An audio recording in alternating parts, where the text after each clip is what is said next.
Welcome to Training Unleashed, the show that will help you design and deliver training that's off the chain and will make a difference. Now, here's your host, Evan Hackel.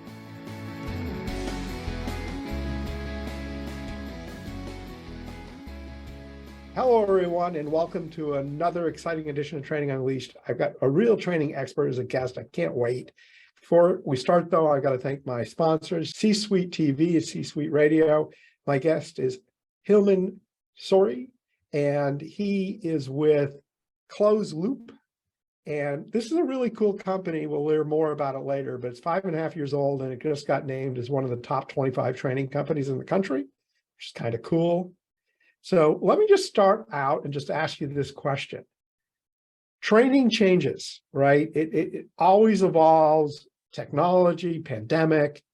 You've got a new training company. You're only 5.5 years old. I know that you guys are a little cutting edge.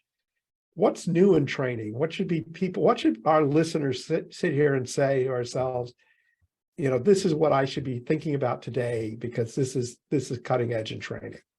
Well, first, Evan, thanks for having me on the show. And what's cutting edge in training?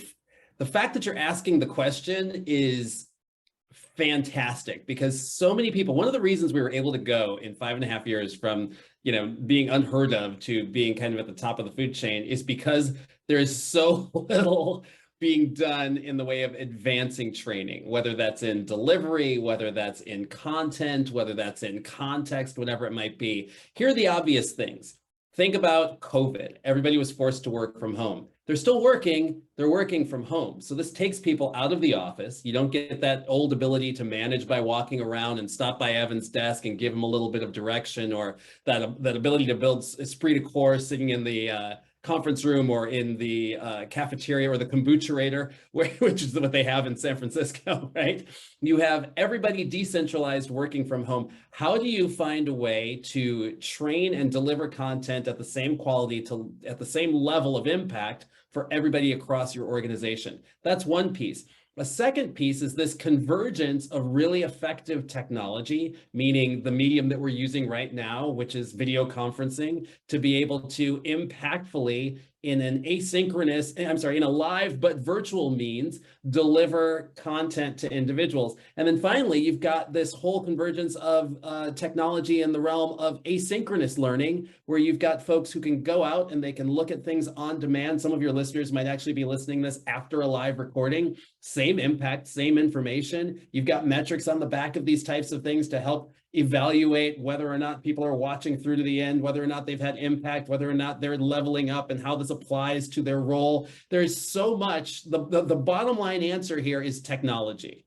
Technology has both become an impediment to training, as well as something that catalyzes training in a much more broad respect, where you can actually deliver high quality across an organization that might be distributed. I think what you're saying is very interesting because almost everything that is good has a bad part to it. That's true. The best of times, the worst of times, right? Yeah, no, and I do think that people can use something, like virtual training and become lazy about it. Yes. And where effective training is really well thought out. It's super interactive. The learner, has to utilize the knowledge, right? So it is easy, and I see it a lot that people think, okay, I'll just do training. We'll just do all kinds of virtual webinars, and people are, oh, it's 2 minutes up. I'll start to prepare now. Right. So let's just take a second and maybe talk about the blend, right? Because people talk about blended learning. What should be asynchronous, what should be synchronous, what the flow, the status, etc. And I know, because I'm looking here and people on the TV show see the word coach. I also know that you have another company that is a coaching company. So how do you see blended training work? What are some best practices in blended training? I think that the best practices start before the determination of delivery. And what I mean by that is a lot of folks begin the construct and the design of training after they've hired a person. I think that you have to take a step back and look at what we call a competency matrix, which is basically saying, you know, I run Evan Corp, and I understand that I've got these 3 roles that I need to fill that are going to be critical for the delivery of my product, the sale of my product, and, you know, the ongoing development of my product going forward. For my company, there are specific competencies that one must have before I'm even going to grant them an interview, much less let them into my company. We call these like acquired competencies, acquired skills, right? Yeah. Then there are things that I'm going to know based upon my subject matter expertise, based upon my support system. This is managers and coaches and everything else, based upon my ability to deliver, that I can actually imbue these people with once they're in my organization, that's going to give me competitive advantage and opportunity to retain people and significant performance gains. And those are the things that I'm going to be able to train on, right? So now that I've got that funnel, and a lot of people don't take that first step of understanding who they're bringing into the organization, and even if they are trainable or coachable, right? That's another thing to vet for. Now that I've got that individual, I need to have a real clear path of understanding, a lot of energy. And, you know, I work a lot fairly deeply in the sales realm. A lot of energy is invested in onboarding, you know, your first 30, 60, 90. And then there's nothing. It's just this dearth of anything. You know, there's maybe a little bit of coaching. Maybe it's, you know, drive-by training, to your point, where it's like, I got something coming up. Let me steal something from the web, turn it into a PowerPoint, hop onto Zoom, and now I've delivered a quote unquote training, right? With no measurement of the impact and no understanding of where it was supposed to go. And no diligence with respect to creating a training program. So then once you've done that and you reverse engineer, where are the milestones that you would see someone hitting inside of the organization? Now you've got to understand what's going to get them there. What types of skills do I need to imbue them with? And then how are those skills developed? Some skills might require, in the realm of sales, might require role play. Okay, that's something you could do in a virtual environment potentially. Some skills might require hands-on tutelage. That's something you would want to do live to the degree that you could. Some skills might just require core knowledge. That's something that you could do asynchronously. So every organization needs to identify, and some things, this is not to say also that some things aren't just learned on the job, right? And then you need to take that learning, codify it, and help people understand what they've learned and be able to apply it going forward so that they're building bricks in their expertise, not just repeating the same level of experience over and over again. So having someone in your organization or identifying an external entity that has a lens toward that actually creates a number of things. One, it creates clarity for the employee around the expectations that they can be held accountable to. It creates clarity and no mutual mystification around the obligation of the organization to support that trajectory. And then it creates clarity around performance and educational attainment so that you've got some means of rewarding folks or, you know, helping folks to where they need some more support in the event that they're having challenges. So looking at this in a very circumspect and thoughtful way is critical to creating a training program. Too often, the training becomes, oh, we've got to do some training, and you find the special projects coordinator to go have that happen, or you hire a trainer who is a master or mistress. I don't think that's right. But the female version of a master of special projects, right? Who might have deep knowledge in some specific area, but then you're asking them to train the whole individual, and that's not a fair ask. So there are multimodal pieces that are essential here that are wholly dependent upon your organization, the types of people you're hiring, and what your expectations are. Well, you've said a lot, and I just want to highlight something I think you said that I think most people totally miss, and that is the evaluation of the people and their abilities, the capabilities of the staff. It was interesting, just a couple of days ago, I started a project which was not a learner's journey, a sales journey, you know, and what are the best practices at each level of a sales journey, to find out that they have no way of evaluating who they hire in terms of their attributes. And so a lot of the skills that they're missing, because, you know, what's your number one fail? The number one fail is someone's inability and unwillingness to make a prospecting call. And well, there's certain people that have no issues doing that. That's right. And there are certain people that have major issues. And at least in my life, I have found it's incredibly difficult to get somebody who does not have that kind of personality to be effective. Absolutely. That's not a training issue, right? That's right. Absolutely true. That's, Yeah. Call reluctance is a big deal. And so this is where, when you think about coaching, this is where you could evaluate. And this is one thing that I encourage people to look at before they begin a coaching conversation with someone. First off, you can't coach someone on something they haven't been trained to do, right? So training precedes coaching. The second piece is, as you're entering into a coaching conversation, let's take an individual perhaps who has call reluctance, who's not making the right amount of dials. You can tell that they're, they get embarrassed or they hate rejection, whatever it might be. You have to understand, is this a mindset issue? Is this an activity issue, or is this a skill set issue? And the easiest way to remember that in my mind is MAS is part of mastery, right? When all of those things are in order, you've got someone who's performing at their top. So here's the challenge that you mentioned. There are folks for whom cold calling is a mindset issue, which is simply that this is beneath me. This is what people do when they're, when they're selling newspapers or when they're doing something else. And I don't think anybody's going to answer the phone anyway, because everybody's got a cell phone now and it's got caller ID. And even if they do, who's going to buy what I'm selling over the phone? All of that, none of it's truth. It's all belief system, right? Oh, yeah. So to either determine, is this something that I want to take a stab at shifting? And the only way to shift that belief system is to have somebody have evidence of a different outcome, right? Is this something that you are prepared for and have the ability to do? Is this an activity issue where it's like the person isn't necessarily against it, they just don't seem to prioritize it? They don't budget enough time in their day to actually get to it. Well, then let's get into some calendar management and ensure we've got a block of time to do this. Or is this a training issue where the person has seen other people be successful, understands this is critical to their job performance, is bought in on it, but gets really uncomfortable because they just don't know how to go about it without doing it in a way that feels super salesy or feels like they're interrupting someone's day? Then you imbue them with some training. So as you fold together these layers of coaching being that way in which we give people the education, and training being the way in which we give people the education, and coaching being the way in which we create performance improvement and close those gaps, that's where the marriage takes place. That's where I get really excited in coupling the two together. I really like that.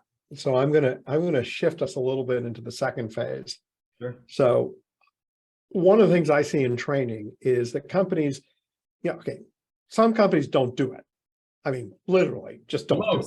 And, the whole name of the show, Training Unleashed, is the idea that do training right, unleash the growth and profitability of training. Then some companies do the training part, right, where they will hold classes, the whole education, etc.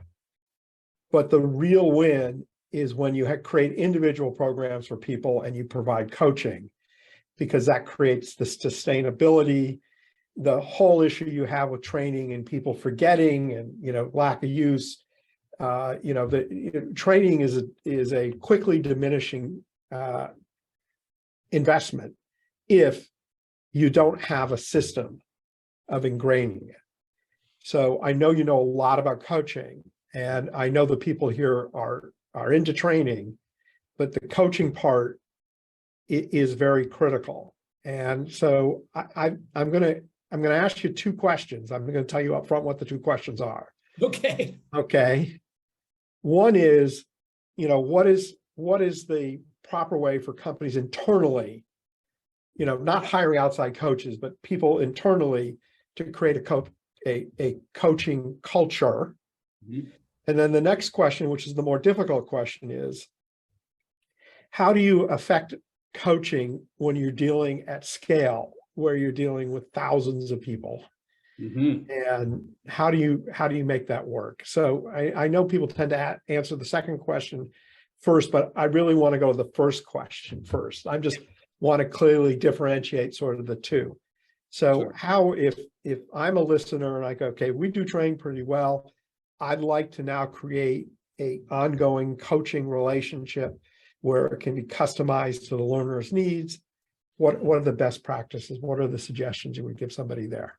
I hope that your listeners are asking that question, because coaching is truly, not only is there an altruistic reward for both the coachee and the coach, in that you've created this relationship, which is individually moving someone towards both their professional and personal goals. I mean, what's more rewarding than that, right? But it also is the least expensive, when you think about it, highest impact activity that a manager can perform, irrespective of what part of the organization you're in, to actually create an exponential impact on an organization. So I hope folks are thinking about that. How do you go about creating a coaching culture? I think that, in my opinion and in my experience, and having worked with a number of really large organizations and shifted that culture, is also working with some smaller and mid-sized organizations where they've been able to indoctrinate this culture as well. You have to train managers on how to coach. And I know it sounds obvious, but this is not something you get at even the top MBA schools today. It's not, there's no how to coach. There's all kinds of stuff around management and accountability and what to do with a spreadsheet and how to put somebody on a performance improvement plan and how to manage process efficiency and yada, yada, yada. We got that in spades. There is very little around methodology with respect to how you go about managing a coaching conversation. So here's what happens. In the absence of being trained on how to do it, I'm not going to, because it's not comfortable. And so instead, what a lot of folks are doing in lieu of coaching conversations are these things that are kind of like what I call informal check-ins, where it's like, hey, Evan, so how are things going? You know, what's on your plate? What are you thinking about? And it's exhausting me because I don't know where this conversation is going. You're like, why is my manager talking to me about this stuff? What type of stuff am I supposed to tell him so he goes away? You start running these tracks of like your parents, like, you know, so where were you last night kind of a thing, right? How do I get out of this conversation as quickly as possible? So the first remedy, inspect what you expect, train folks on coaching, right? Find a methodology, and there are myriad methodologies out there. We wrote a book called The 5 Secrets of a Sales Coach, specifically for salespeople, that espouses a methodology that's just very super simple. There's a C, which is identify the challenge. There's an O, which is outline the path to success. There's the A, which is creating an action plan. That's followed by the next C, which is understanding the consequences. And then there's the H, which is how you hold each other accountable. You go into each conversation. They could be 15 to 20 minutes long with this as your construct that you've clearly articulated to the person that you're coaching. Now you've got an easy means of managing these dialogues. And here's the thing, you don't have to be a wizard. You don't have to be, you know, I grew up in Chicago. You don't have to be Phil Jackson coming into this with like, you know, tape and songs and Zen and mantras and chakras. And you don't have to do all that. All you have to do is be consistent and be able to understand, you know, the theory of marginal gains, which is this idea of continuous improvement and holding each other accountable to that movement. That's the first piece. Now, here's the thing that happens when you begin to create a culture of coaching that perpetuates this and creates velocity throughout and ubiquity throughout the organization, is you start to have success, right? Success comes in the form of the relationship gets closer, becomes tighter, because now I can count on my manager to support me. They have my best interest at heart. I'm being held accountable, things that are small wins that are reasonable for me to achieve. Who doesn't want to revisit a conversation where we're celebrating success, or at least removing impediments or potential failures, right? That creates this culture that people stick with. The last piece here, and this is why we created the software, the last piece here is you've got to create webs by which managers can share with each other how they're resolving challenges. Too often, and I've worked in a number of organizations where we were all silos unto ourselves. Sure, we had management team meetings, but those management team meetings were about the body of the organization as a whole, not about the pieces that made the organization come together. If you're able to find a way, again, leveraging technology, where I understand what Evan's working on with his team, he understands what Hilmon's doing, we've got a little bit of a playbook of here's how we resolved these challenges in the past, and here's what's been impactful for the organization. We don't need to recreate the wheel. We're able to leverage each other's resources to create this huge impact throughout the organization. That's how you make it spread. So you can do this in analog. You don't need tech. I'm not a huge fan of just buy tech for everything. I say do it in analog until the analog breaks. If you want to do this in a spreadsheet and share the spreadsheet, that's, you know, the spreadsheet is some of the best MVP of software you can ever use, but you got to start there. That's what we tell folks. So I love a lot of what you said, but I want to just highlight that having the coaches communicate with each other and have them share success and build that energy so you don't feel alone as a coach, which kind of leads to the second question. How do you do coaching, or maybe it's not exactly coaching, but how do you create that accountability and support structure when you're a large organization where there are thousands of people Yeah. that you need to bring into the picture. Yeah, I think that it's the same way you manage anything else. You have to have clarity of purpose, right?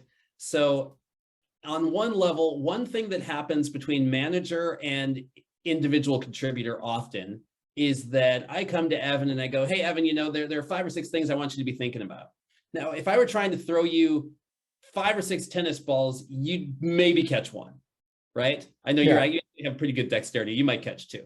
But the idea is that it can be overwhelming when that's what you do. Now, think about doing this every week, net new, because you feel as a manager, this is what I'm supposed to do. I'm supposed to find little holes, poke little holes, and throw it at you. There's no collaboration around resolution. Well, one thing you do with your management team is you set the objectives and the goals of the organization, which are already being done anyway, whether you're talking about KPIs or OKRs or choose your acronym, whatever the heck it might be, your organization is being run by some guiding principles, right?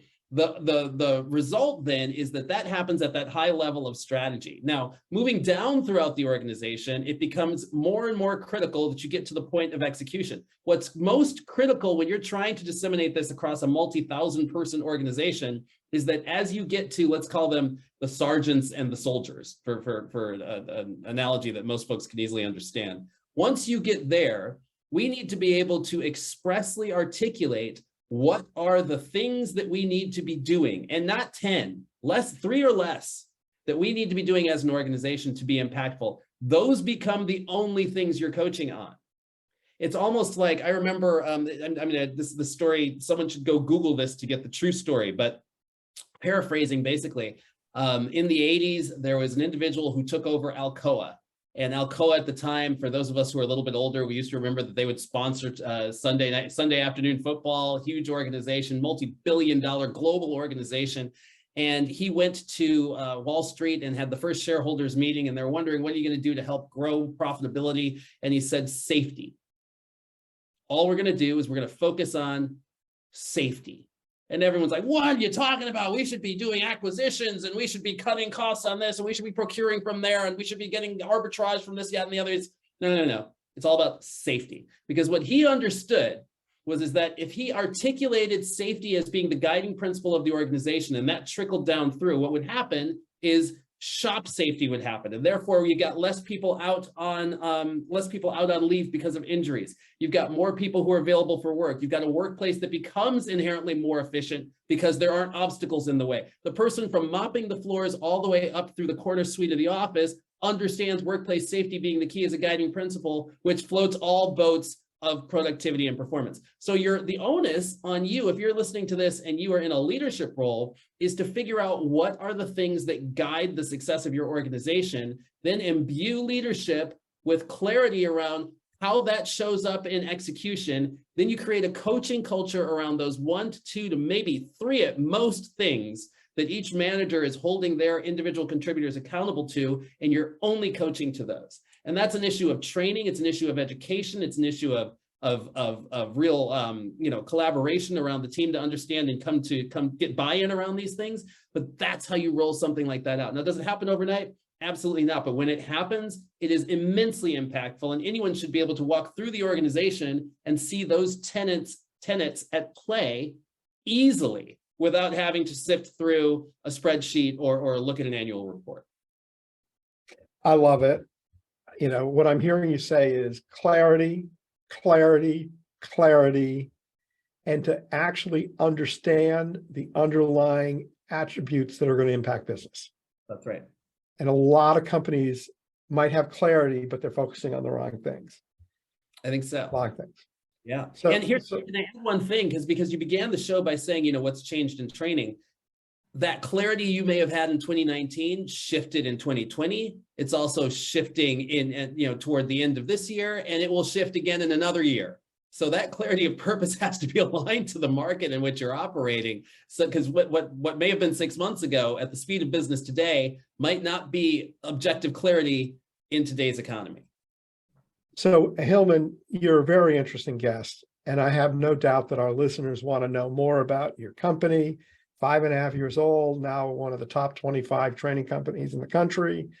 So can you tell us about your company, what you do, who your ideal customers are, and how people, of course, can reach you if they want to talk to you?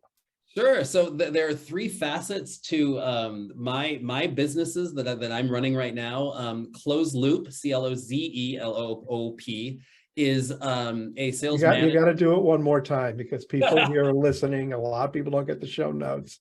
Okay, I'll say it one more time. ClozeLoop, which is ClozeLoop.com, is a sales management consulting firm where we do training and sales enablement consulting, working with companies that range from early stage startups. They might be Series A and just hiring their first salespeople, transitioning from founder-led sales to how do we scale this thing all the way through. We've worked with some companies that would be considered unicorns and household names to most of you.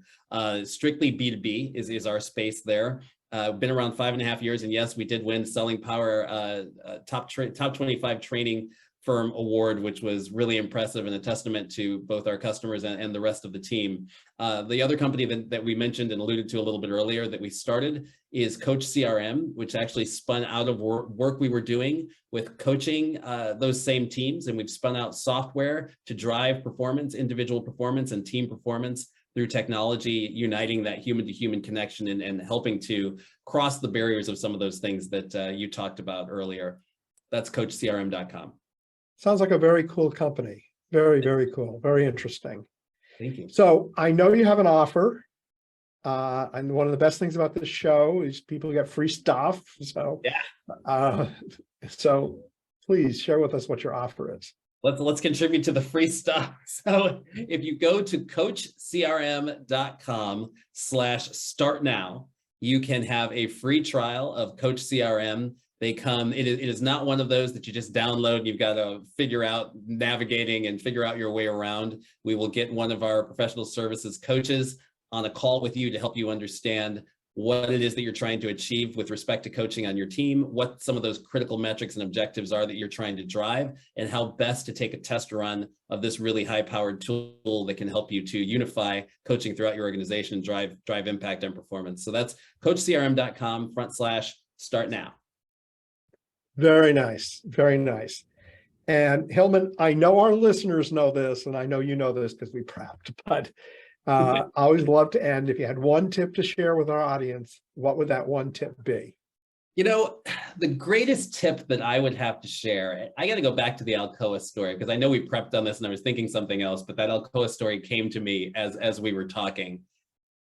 If you can identify whether it's for you personally, whether it's for your team as a manager, or whether it's for your company as someone in leadership, one thing that can have a precipitous impact on the goals of your organization that you can hold each and every person accountable to, or each and every party accountable to, that goes a long way toward helping you decide, what do I need to train on? What are the skills? Where's the gap between where we are today and the skill sets that we have? And how can I deliver to my team or to myself a means of closing that gap to get more proficient? And obviously, just going back to the conversation we just had, this gives you real clarity around where it is that you begin coaching. If you can figure out that one thing, I'd say you're light years ahead of the rest of your competition. That's a great tip, a really great tip. You know, the Alcoa story, I have heard before because I read it in a book. Yeah. And I've been scratching my head because it's an amazing story about how one thing that you wouldn't think would be that big a deal was massive. Do you remember the book? I don't remember the book. It's killing me. But I think we read the same book. I do know, though, because I've shared this in trainings, not recently, obviously, or it would be more immediate recall. I do know that the story is Googleable. Okay, well, that's good. Yeah. Well, Hilmon, thank you for being a great guest. I want to thank the audience. Without you, there wouldn't be a show. I want to thank my friends at C-Suite TV, C-Suite Radio. Everyone have a great day.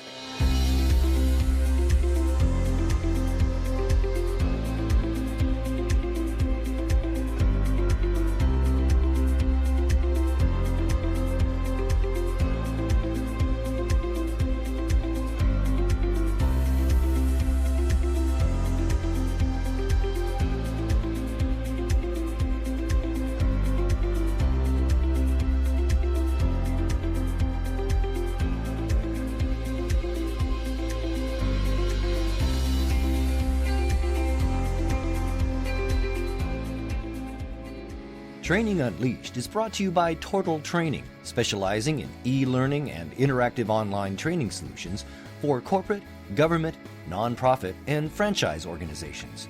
Tortal makes effective training easier. Just go to tortal.net to gain access to real-world tools that can make a difference. That's tortal.net, Tortal, tortal.net.